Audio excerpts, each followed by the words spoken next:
How much worse are the Diamondbacks? Back at it with number 23 out of 30, maybe 22 out of 30 later on today. Let's get it. With the players brought in, Luke Weaver and Carson Kelly come over from St. Louis in a trade. Merrill Kelly comes over from the KBO for a 2-year, $5.5 million deal. Wilmer Flores, 1 year, $4.25 million with a 2020 club option. Greg Holland, 1 year, $3.25 million. And Caleb Joseph for 1 year and $1.1 million. In terms of players that they lost, Paul Goldschmidt traded to St. Louis, and Luke Weaver, Carson Kelly, both of the pieces brought back.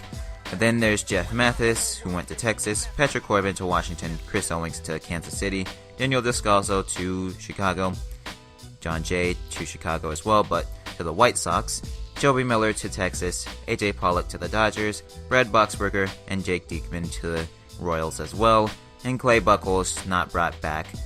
So overall, a lot of roster changes and a lot of players going away from the Diamondbacks. And in terms of re-signings, Eduardo Escobar, 3-year, $21 million extension. And so now with their lineup, just a lot of scraps. I mean, there was David Peralta, who had a career year last year. I don't know if he's going to do that unless Steven Souza and Jake Lamb revitalize themselves because they were hampered by injuries. They could be bounce-back candidates, but we'll see how it goes for Souza and Lamb, both some pretty good power hitters. Wilmer Flores, just a stopgap fill guy. Escobar is a utility player with solid power.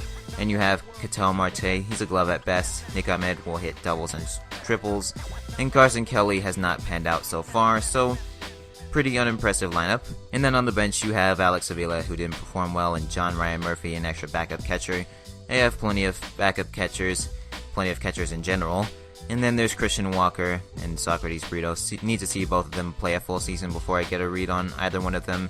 And Gerard Dyson, fast center fielder with a glove. And then in the minors, you have Caleb Joseph, not a very good hitter. Don't have high hopes for Vargas. And then there's Matt Scherzer, extra outfielder. LeCastro seems like he's an okay player. Tomlinson seems like the league has figured him out. And then Leiva could be semi-productive with proper development. Jazz Chisholm looks the part though, but he will need some playtime in AA and AAA. And if any Diamondback fan can tell me what is going on with Yasmani Tomas, love to know what's going on with him because I have no idea what's going on with him.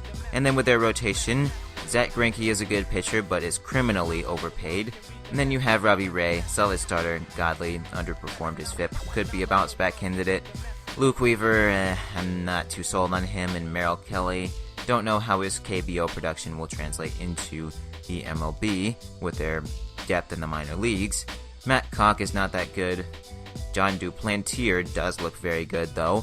Joel Payamps, not too sold on him, and Taylor Clark needs to hammer out issues in AAA, and then he could be good once he does that and is set for the bigs. So they have some guys with some good potential, and it's not terrible pitching depth. And then with their bullpen, Archie Bradley did fall apart in the second half after being burnt out. There were a lot of pitchers that fell apart in the second half. Same with Silvino Bracho and Andrew Chafin. And then there was Greg Holland, who was brought in. He was excellent with the Nationals, not so much with the Cardinals.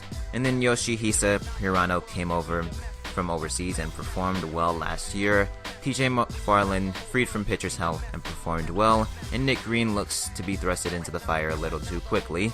So looks like a pretty solid bullpen, honestly. At least if you can get the first half performances from a lot of their guys. And then their bullpen depth, you have Yohan Lopez, he was solid.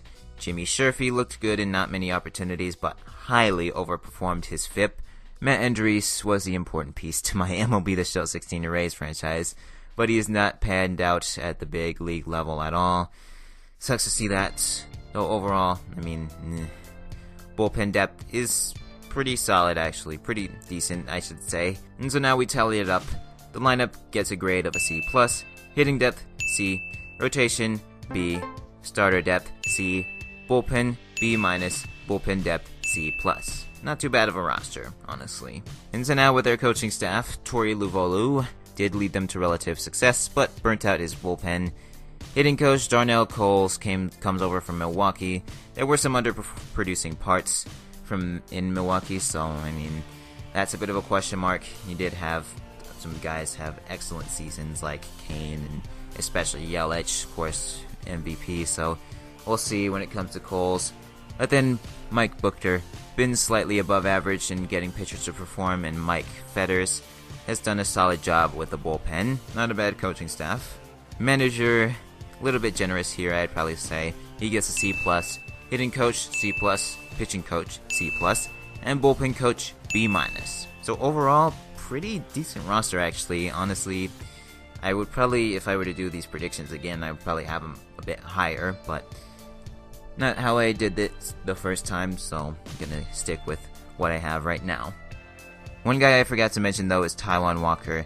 He should slot into the rotation if he comes back this year, obviously coming off of Tommy John surgery, or I think it might have been Tommy John surgery, but should be a pretty good pitcher. He comes back and stays the part, turns to form, so he could be another guy to add to the rotation.